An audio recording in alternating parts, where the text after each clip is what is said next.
Si që potencova në fillim që pjesa e dytë gjithmonë i kushtohet musafirëve tanë, ku trajtojmë tema të ndryshme, ku kemi nga fushat të ndryshme të ftuarit tanë. Kësaj radhe do flasim për shoqatën antarët të themi shoqatës kulturore Vizion Em, që mirën me aktivitetet të ndryshme, duke përfshirë nga fëmijët, nga ndihmat humanitare si dhe ato kulturore. Dhe këtu me mua në studio kemi përfaqësuesit apo antarët të kësaj shoqate, Valon Nuhia dhe Adiata Saliu. Mirë se erdhët në emisionin e mëngjesit Ritmi i ditës. Mirë se gjetëm dhe kënaqësia është e jona të jemi pjesë e këtij emisioni, për cilën kemi prit goxha kohë jemi këtu me ju dhe zhvillojmë bisedë për aktivitetet tona, për qëllimet tona dhe objektivat cilat i kemi arritur disa dhe disa do të jemi në kontinuitet të përkushtuar për t'i arritur. Na thoni se ne e dim që shoqata Vizion Em është një vatër të themi e njohur për aktivitetet e saja kulturore, edukative, por edhe ato humanitare nuk mungojnë këtu. Si do ta përshkruani misionin dhe qëllimin e saj kryesor? Filloj me Adiatën apo me juve? Po, s'është problem. Fillimisht më pëlqeu që këtë është një vatër, me thonë drejtën, është një vatër pikërisht ku neve jemi grumbulluar, do me thonë nxënës, student, jemi grumbulluar për ta gjetur rrugën e drejtë dhe shoqata do me thonë kulturore Vizioni Em së bashku me shoqatën humanitare, organizatën humanitare Merhamet e ka bërë të mundur që të na i lehtësojnë rrugën dhe peripecitë cilat do të na i sjell jeta. Sot neve jemi të shtrirë në të gjitha qytetet dhe në gjitha vendet dhe kjo e bën më të mundur qasjen drejt qëllimit final. Kisha me qujtë. Kështu me aktivitetet tona neve i bashkojmë nxënësit dhe elementi më kryesor dhe më kyç për cilën neve jemi munduar tash sa vite është socializimi. Socializimi të rinjve mes vete. Kështu arrihet përmes aktiviteteve cilat i realizojmë bashkarisht për gjatë vitit dhe pika kulminante është përkrahja njëri tjetrit në rrugën e jetës e cila paraqet shumë vështirësi dhe shumë peripeci të veta. Mund të na thoni në fillim se si lindi ideja për krijimin e Vizion Emit dhe shoqatës Merhamet që të bashkoheni dy shoqata së bashku. Cili është të themi qëllimi apo motivi fillestar që ju shtiu që të bashkoheni? Shoqata Merhamet, shoqata kulturore Merhamet, fillimet e saj ka pas prej fillimit viteve 90, kështu duke filluar me ndihma humanitare me familjet në nevojë. Pastaj nuk mundemi me i nda shoqatën kulturore Vizioni Em me atë Merhamet se ato veprojnë paralelisht mes vete dhe këto vlen të theksohen bashkëpunime cilat pothuajse realizojnë gjithmonë së bashku dhe pa ndasi mes vete. Qëllimi kryesor dhe fillimisht kemi filluar me ndihma humanitare që se këtë dhe jo, me ndihmën e studentëve, me ndihmën e nxënësve, cilët realisht në fillimin e viteve 90 kishin shumë nevojë. Kështu pra mandej me ardhin e ligjit të ri për themelimin e shoqatave jo qeveritare, ne regjistrohemi në regjistrin e shoqatave jo qeveritare dhe prej atëherë veprojmë zyrtarisht në Republikën e Maqedonisë. Do më thonë, fillimet e para i keni që nga vitet e 90-ta. Vizion Em funksionon që atëherë mund të themi dhe Merhamet. Ju jeni ende të themi më të rinë, ndoshta nuk keni qenë pjesëmarrës apo antar në atë kohë. Dhe jam e sigurt që ndoshta fillimet nuk kanë qenë aq të lehta për një shoqat që të fillon të funksionon me aktivitetet të ndryshme, me ato kulturore, edukative e kështu me radhë. Si ju duket juve tani? Ndoshta mund të themi që e keni gjetur të gatshme pak nga të tjerët, sepse ata të tjerët i kanë kaluar ato gjëra. Padyshim neve kur erdhëm e kemi gjetur veçse të strukturuar. E kemi gjetur veçse të kanalizuar me çështjet cilat do të merren. Shoqata jonë do të thonë me qenë se është e shpërndarë në të gjitha vendet, në gjitha qytetet e Republikës Maqedonisë së Veriut, secili qytet ka kryesinë e vet, ka njerëz cilët e strukturojnë atë kryesi dhe cilat merren me çështjet e caktuara. Për shembull, për çdo aktivitet, se kemi aktivitete të cilat shpërndahen prej Kumanovës deri në Strug, dhe secili qytet i ka anëtarët e vet cilët e realizojnë atë aktivitet. Ka edhe anëtarë cilët janë më të vjetër dhe punën e tyre e përcjellin tek ne dhe ne mësojmë atë punë për të vazhduar dhe për cjellur më tutje të gjeneratat e reja. Të gjeneratat e reja. Po, ishte një përparësi për neve që neve gjetëm të gatshëm vizionin em dhe po mundohemi ta mbajmë bile të arrijmë në stade më të avancuara. Më të avancuar, pikërisht. Në sa qytete jeni të pranishëm, mund të themi, vizionemi sot dhe arrini të mbani gjallë këtë shoqatë edhe në për qytetet tjera? Me thënë drejtën, shoqata kulturore Vizioni Em së bashku me organizatën humanitare Merhamet janë të shtrirë qysh prej qytetit të Kumanovës, komunës e Likovës, Shkupit, në Studeniçan, në Batincë, në qytetin e Tetovës, qytetin e Gostivarit, të Kërqovës, Strugës, pothuajse në të gjithë, mos të harrojmë të përmendim edhe Tërnilishtën, si pikë shumë e rëndësishme për neve dhe banorët e atij vendi. Pikërisht dhe më brenda kohës përderisa ne po flasim, në ekran po shkojnë edhe fotografitë e aktivitetet tuaja që janë organizuar gjatë vitit dhe ne i shohim. Mund të na thoni se sa antar numëron aktualisht të themi shoqata Vizionem dhe Merhamet së bashku? Po, të me thonë, deri tash shoqata Vizioni Em apo Merhamet numëron afër 700 antar, por ky numër është relativ pasi që ndryshon gjatë viteve për shkak të kushteve, do me thonë, të emigrimit, studimit jashtë vendit dhe të tjera, do me thonë njerëzit që merren me jetën e vet personale. Sa është interesimi të rinjeve për të qenë pjesë e kësaj shoqate? Po ka shumë interesim, posaçërisht të moshëve të reja apo të vogla të filloreve, atë shpreh një interesim shumë të madh të shoqatës, pasi që ne kemi edhe aktivitetet tona që i përfaqëson shoqata, si kemi kurse, ligjërata javore edhe trajnime profesionale, do me thonë nga profesor apo njerëz profesional. Çfarë përfiton njëri që i bashkohet të themi kësaj shoqate kulturore e humanitare? Po, do me thonë, përveç, do me thonë njëri që shkon në shkollë, duke marrë pjesë në këtë shoqatë, merr edhe njohuri të reja, do me thonë një plus për veten, pasi që kemi për shembull kurset e gjuhëve, siç kemi kurset e gjuhës turke, kursin e gjuhës angleze, gjuhës maqedone, që janë dy kurset më të reja tash, ku janë të përfaqësuar nga profesor profesional, ku është një konkurrencë, do me thonë, ka numër shumë të madh të nxënësve, posaçërisht të moshave të reja, kemi edhe kursin e gjuhës osmanlishtes dhe gjuhës arabe gjithashtu. Pastaj kemi edhe trajnimet e kursit rrobaçepsisë për femrat, ku ka edhe një numër të madh, do me thonë, të konkurrencës, si prej grave, gjithashtu edhe prej vajzave të reja, që kanë vullnet, do me thonë, të mësojnë për dizajn edhe për rrobaçepsi. Kemi edhe trajnimet e kursit IT-s, do me thonë, të inteligjencës, do me thonë, informatikës dhe teknologjisë, ku gjithashtu ka të më shumë të konkurrencë nga gjinia mashkullore. Ty, do me thonë, mësojnë për programe dhe bazat programeve kompjuterike. Kompjuterike, pikërisht. Të ndalemi pak te rrobaçepsia. Sa zgjat ky kurs? Ky kurs, do me thonë, zgjat afër 6 muajsh, do me thonë, bëhet një herë në javë, do me thonë, posaçërisht në kohë ku të gjithë antarët e atij klubi janë të përshtatshëm me atë kohë. Do më thonë, ju bazoheni në kur kenë, do më thonë, kandidatët apo të interesuarit që janë për të marrë një kurs të tillë, kur kanë kohë të lirë, e përshtateni orarin vetëm që të marrin një gjë e tillë dhe është kjo shumë, të themi, një mënyrë funksionale për të funksionuar dhe për të marrë edhe ato një zanat apo një profesion. Mund të na thoni se shoqata Vizionem, si që sekët edhe ju paka shumë, zhvillon një sër aktivitetesh gjatë gjithë vitit. Cili do t'i veçoni ato më të suksesshme? Po, do doja t'i veçoja, do me thonë, klubin e leximit, që është bashkimi i cili zhvillohet nëpër shkollat fillore, të përfaqësuar nga arsimtarë të atyre shkollave, ku parafërsisht numërojmë gjatë viteve që nga viti 2018 numërojmë 3200 nxënës që kanë marrë pjesë në këtë klub. Do me thonë, gjatë vitit, do me thonë, prej fillimit të muajit shtator deri në fund të vitit shkollor, janë të plan, do me thonë, libra të plan programit, ku nxënësit lexojnë dhe në fund bëhet një garë. Do me thonë, cila shkollë të merr vendin e parë, kemi dhurata apo shpërblime për to.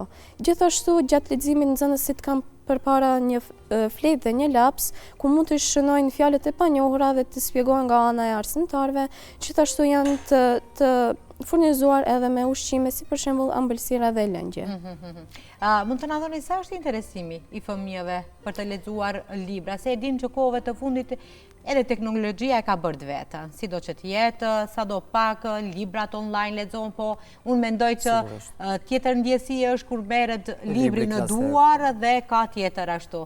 Sa ndihmon kjo për t'i larguar pak jashtë teknologjisë? Po ndihmon shumë, pasi që ky, klub mbahet 2 herë në javë, nga 45 minuta, i mundëson nxënësit që të lexojnë, të mirë me diçka tjetër përveç se me telefon apo me teknologji, ku ato mund të zhvillojnë edhe pjesën e leximit të tyre. Është shumë efektive. Është shumë efektive. Sa janë bashkëpunëtor, të themi, edhe shkollat për të bashkëpunuar me juve si një shoqat? Po kam pranuar, nuk refuzohet, pasi që e shohin edhe vetë se shkollat, se nxënësit në kohën e tashme kanë nevojë për kësi gjasa. Të ndalemi pak edhe tek leximi, siç e thekët, si ka lind ky projekt dhe cilët janë rezultatet që keni marrë, gjatë këtyre viteve, të prej kur ka filluar të funksionoj ky projekt? Fillimisht nëse ndalemi tek Emre, unë besoj se dhe ju e dini historinë e Jasharë Rebarës edhe shoqërisë Bashkimi. Dhe pikërisht nga aty lindi ideja që edhe Emri t'i vendoset klubi leximor Bashkimi. Ky klub ka filluar të zhvillohet qysh prej vitit 2018, kështu duke filluar nga fshatrat koordinoro-malore, si për shembull fshati Llukar në komunën e Likovës dhe fshatrat përreth të malësisë komunës e Likovës. Më lejoni edhe të shpreh një falënderim të veçantë për ideatorin edhe themeluesen e këtij klubi, doktor Eliasa Ismaili, i cili qysh prej fillimit të ka bërë të pamundur që të jetësohet kjo ide dhe për orën kontinuitet të vazhdojnë dhe të realizohet dhe mos të ketë ndërprerje në asnjë vit. Neve kemi të përfshira sot, në fillim ishim të kufizuar, ndërsa sot jemi të përfshirë pothuajse në të gjithë pjesën e Maqedonisë, pjesën veriore të shtetit tonë, duke filluar prej komunës e Likovës, në Kumanov, në Shkop, në Tetov dhe në fshatrat përreth. Siç e thekë edhe Adiata, klubi i leximit në vetvete, ideja e klubit leximit është kultivimi i shprehisë të lexuarit, gjithashtu edhe shoqërimi me librin klasik. Se, siç e thekët edhe jo në kohët e fundit mungon libri klasik, çdo ditë më shumë neve i zaventojmë ato me librat online, me libra digital. Dhe ideja ishte që nxënësit ta ketë sa më afër librin, ta ndjej aromën e librit, ta ndjejnë magjinë cilën ajo e sjell. Ndoshta unë edhe pse jam pak një gjeneratë më e vjetër, mund të themi më herët, kur nuk ka qenë shumë e pranishme, themi, teknologjia dhe thash për atë potencova që mendoj që është tjetër ndjesi kur ta kesh librin pranë, siç e thatë edhe ju, aroma e librit të ndjehet tek fëmijët, por edhe tek të rinjët, tek më të ashtu. Gjithashtu keni edhe klubin e leximit Pishtarët. A mund të themi që është një vazhdimsi e klubit leximor Bashkimi, apo ku dallon këta dy klubet?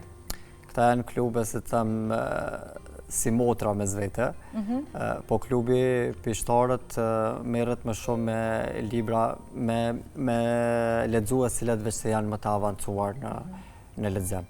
Merret sigurisht me moshat më të rritura, prej shkollës mesme dhe studentët, ku aty për një mend zhvillohet mendimi kritik dhe analizohen mirë veprat, analizohet mirë mesazhi, ideja e veprës, gjithashtu edhe analizohen edhe shkrimtarët cilët kanë shkruar ato vepra. Këto padyshim Dhe më thonë me Pishtarët futeni në analiza më të detajuara. Më të detajuara, për arsye se edhe pjesëmarrësit janë në moshat më të rritura dhe janë persona cilët janë lexues të rregullt të librit. Mund të na ta bëni një krahasim nga nxënësit e shkollave fillore dhe atyre të mesme. Interesimi i kujt është më shumë? Me të thënë drejtën, interesimi i shkollave fillore ka kaluar imagjinatën tonë dhe pritshmërinë tonë. Siç e thekë edhe Adiata më herët, neve kemi pasur deri tash 3200 nxënës, që është një numër goxha i lartë dhe interesim goxha i madh. Ndërsa Pishtarët është një klub leximor që është themelu tash kohët e fundit, por edhe aty ka interesim të vazhdueshëm, se sot është vështirë të gjejmë dhe lexues të rregullt. Mund të na thuani se si ndihmon ky projekt në zhvillimin e mendimit kritik dhe kreativ tek nxënësit?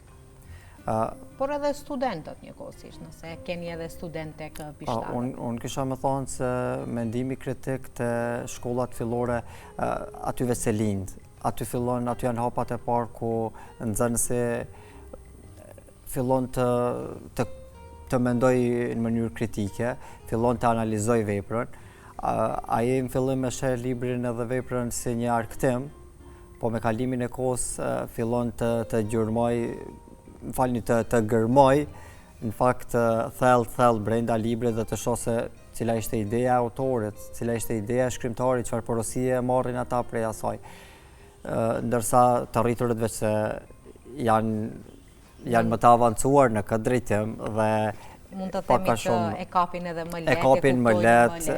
Për shembull te shkollat fillore kemi paqartësi të fjalëve, do të thonë fjalët të cilat i kanë dëgjuar për herë të parë.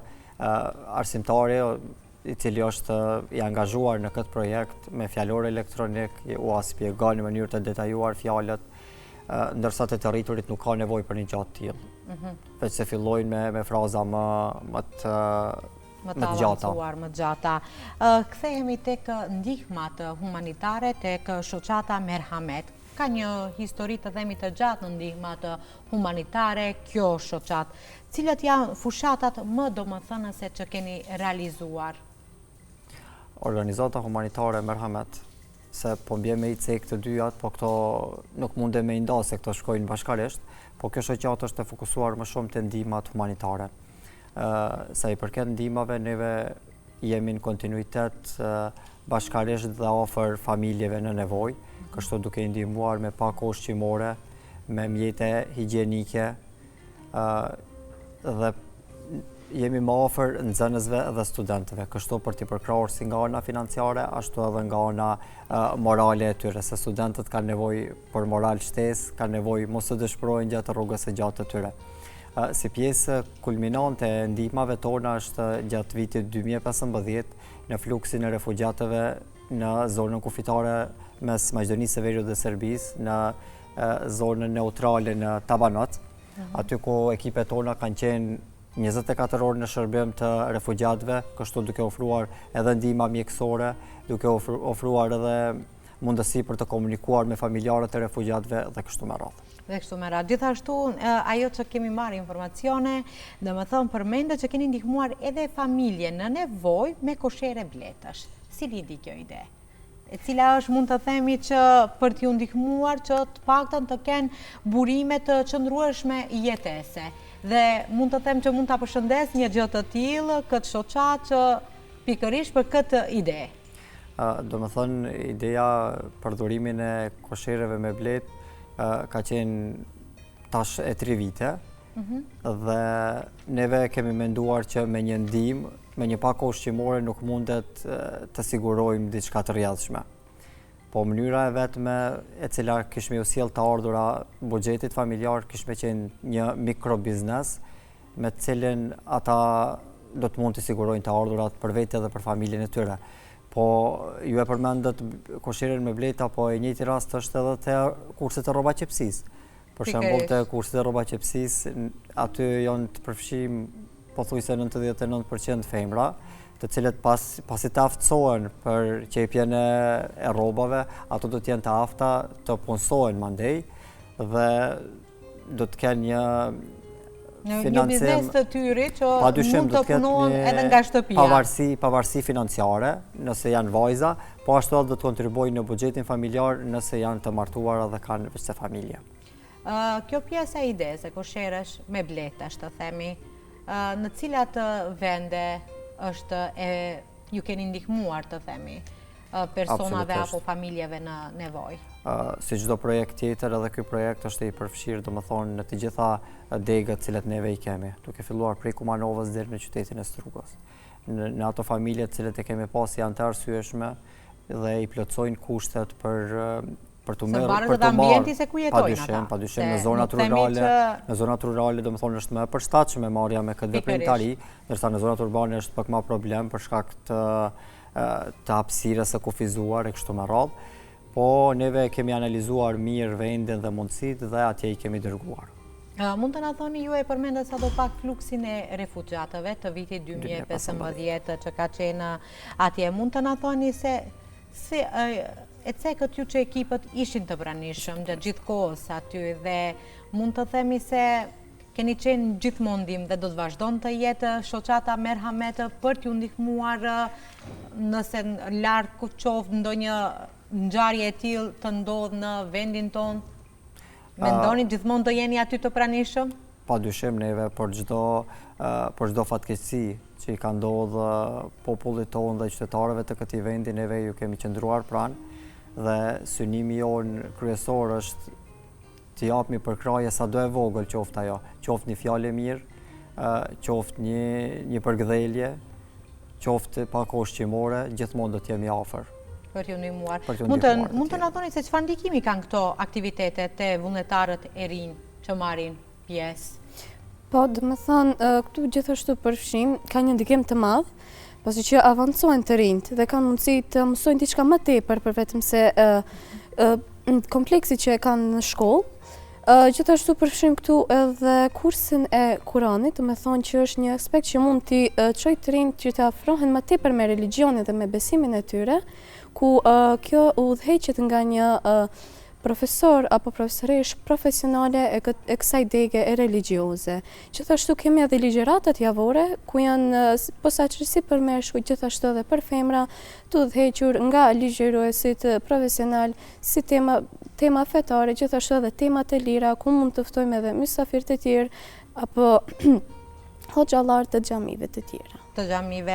Shoqata gjithashtu përfshirë edhe tema bashkëkohore si inteligjenca artificiale.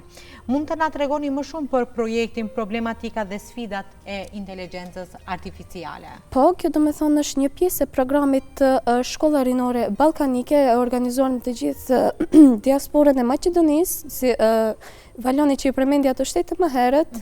Këtu përfshim do të thonë një ndër nxënësit më të shkëlqyer apo aktivistët më të shpesh do të thonë shoqat ku ato marrin pjesë aty dhe ligjërohen nga ligjërues profesional si për shembull si nga psikolog, gjithashtu edhe nga profesor të fakulteteve dhe të kolegjeve të ndryshme. Të ndryshme, pikërisht. Dhe sa janë të themi këto problematikat artificiale, sa ndikojnë këto tek të rinjat?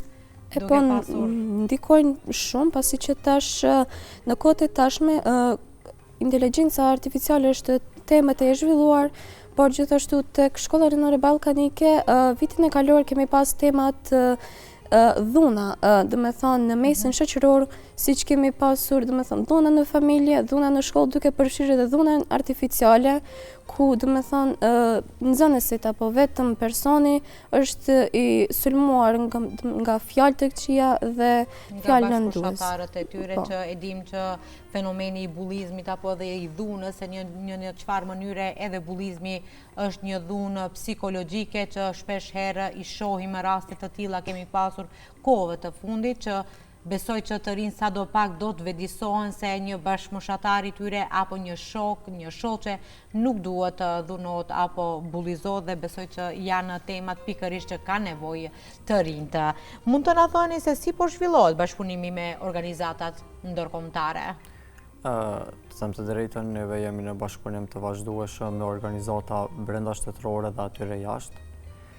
Si për shembull brenda shtetërore vlen të përmendet memorandum bashkëpunimi i nënshkruar me Kryqin e Koqës të Republikës Maqedonisë, me të cilin kemi një bashkëpunim mjaft të mirëfillt dhe mjaft produktiv, ndërsa sa i përket partnerëve tonë të cilat veprojnë jashtë vendit, janë Republika e Turqisë, e cila është në kontinuitet përkrahase e jonë shumë e madhe në të gjitha aktivitetet. Këtu vlen të përmenden edhe organizata VFA, e cila veprimtarinë e tyre zhvillojnë domethënë në shtetin e Gjermanisë. Këtu e kemi organizatën IHH, e cila është gjithashtu një organizatë cila veprimtarinë e tyre e zhvillon në Holand, po ashtu edhe në Turqi. Këtu e kemi edhe agjencinë turke për bashkëpunim ndryshe njohur si TIKA, me të cilat bashkëpunimi ka qenë qysh prej ditëve të para, ndërsa gjatë fluksit të refugjatëve kemi pasur bashkëpunim me organizatën Save the Children. Dhe më thonë, gjithmonë keni qenë me organizatat në bashkëpunim. A mendoni shoqata Vizionem dhe Merhamet të zgjerohet edhe më tej, edhe jashtë vendit, edhe në trevat shqiptare, të themi, aty ku ka nevojë, besoj?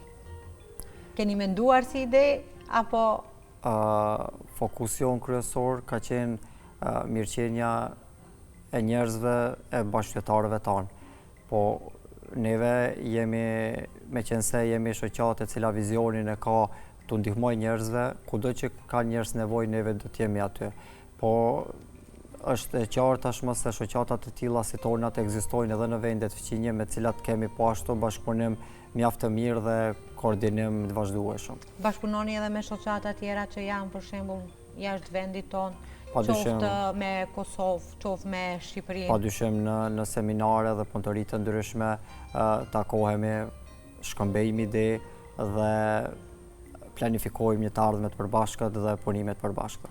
Pikërisht, çfarë synoni të arrini ju dy pas disa vitesh, pasi që jeni të rinj dhe jeni antar të këtyre dy shoqatave që besoj që bashkëpunoni gjatë kohë? Po, për një të ardhmet, me thonë, personalisht të mendoj pse mos të vazhdoj me këtë shoqat, pasi që është shoqat humanitare dhe i përfaqëson, dhe me thonë, nevojat personale të individit. Pse mos të vazhdojmë, si që thash? Po. Valon për ty? Ndërsa unë si studenti mjekësi si vitit të 5, mendoj që në vitet në vijem, me qenë se edhe udhëheqim me klubin e mjekësisë se nuk në ratë përmendim, nëse mblioni... Po, pa tjetër se ti nuk na e përmende këtë detaj dhe nuk e pas kam ditur ason. Tek neve ekziston po ashtu edhe sektori mjekësisë që merremi me shëndetin publik kryesisht. Disa prej aktiviteteve cilat i kemi realizuar gjatë këtyre viteve është dhurimi i gjakut, të cilën e kemi si aktivitet tradicional, nëse kisha mund me qujt. Muajin e kaluar kemi shënuar muajin roz, dhe me thonë kundër kancerit të gjirit, ashtu si që dhe, tetorin roz. Kemi trajnime të cilat i mbajmë brenda dhe jashtë vendit, kemi shkëmbimet të nxënësve dhe studentëve në për spitalet jashtë dhe brenda vendit. Dhe unë mendoj që në një të ardhme të afërt, pasi diploma dhe të licencojmë si mjeki prakses përgjithshme, të vazhdoj dhe të hap një mini klinik, një ambulant vogël me cilën do të bashkëpunoj me shoqatat, cilat veç se jemi duke i përmendur dhe të ndihmojnë pacientët në nevojë. Në nevojë, pikërisht, pasi që edhe profesioni juaj mund të themi që është një profesion humanitar, ku ju ndihmoni njerëzve në përgjithësi, mantil bardha gjithmonë janë në ndihmë për neve kur kemi probleme shëndetësore. Cili është mesazhi juaj për të rinjtë që ende nuk janë bërë pjesë e ndonjë organizate humanitare apo kulturore? Kisha dashur të potencoj që të rinjtë të angazhohen më tepër me punë jashtë shkollës, pasi që u mundson që të zhvillohen më tepër se ajo mesatarja që është e parashikuar, domethënë, për një nxënës apo për një të rinj. Duke marrë pjesë në këtë shoqat nuk është edhe një gabim, por është vetëm një plus shtesë për personalitetin dhe për njohuritë e nxënësit, duke potencuar si për shembull kursin e turqisë që kemi, ku në fund të kursit jepet diploma që vlen në afër 68 shtete. Pikërisht, dhe kjo qenë ka shumë e mirë, domethënë, për gjithë ata që cilët nuk e din, por valon mesazhi juaj për gjithë ata të rinj. Mesazhi për ata të rinj, cilët veç se nuk janë vendosur ose nuk janë kazuar në asnjë shoqat dhe asnjë punë vullnetare, se fatkeqësisht neve në Republikën e Maqedonisë së Veriut nuk jemi të vetëdijshëm se sa e rëndësishme dhe se sa vlerë ka puna vullnetare, ndërsa aktivistët tanë punojnë punë vullnetare në mënyrë të pandërprerë dhe kjo i ka bërë ato më të fortë dhe më të qëndrueshëm ndaj çdo dallgje e cila vjen. Por unë i kisha ftuar të gjithë ata të cilët janë të interesuar dhe dëshirojnë që jeta atyre të merr një kahje të duhur, i kisha ftuar që të bëjnë pjesë e shoqatës sonë, të na bashkangjitë neve, dera është e hapur për gjithë secilin i cili është i gatshëm të kontribuojë për veten, për vendin e vet dhe për shoqërinë në cilën jeton. Adiata në fund me një fjali, si do ta përmbledhni apo si do ta përfaqësoni Vizioni Emi? Vizioni Em është thjesht një shtëpi, të me thonë, utopjale për të gjithë të rinjt që kanë vullnet dhe dëshirë që të përfaqësojnë, dhe me thonë, të përparojnë më tepër në jetën e tyre personal, gjithashtu edhe shoqërore. Për ty Valon, çfarë përfaqëson Vizioni Em? Për mu Vizioni Em përfaqëson atë shtëpinë ku unë rrita, i kuptova vlerat e jetës, kuptova moralin, kuptova të gjitha gjërat pa të cilat jeta nuk do të kishte kuptim dhe pa të cilat nuk do mundesh të arrish në synimet cilat t'i donë. Ju falemnderit edhe njerë dyve që ishit të pjesë e emisionit tonë, që dy të rinj janë pjesë e një shoqate kulturore dhe asaj humanitare, ku mirë një pjesë me shumë aktivitetesh, dhe kjo është për të ju përshëndetur juve, por edhe pse jo të ku dhate dhe ju një mesazh se nga kjo shoqate nuk jeni humbës, përveç se jeni në fitim do dini, përse se do mësoni shumë gjëra interesante, si dhe do të themi, do të ndërtoheni edhe si një personalitet, në karakter e në sjellje. Ju falemnderit edhe një herë. Falemnderit edhe juve, kënaqësia është e jona.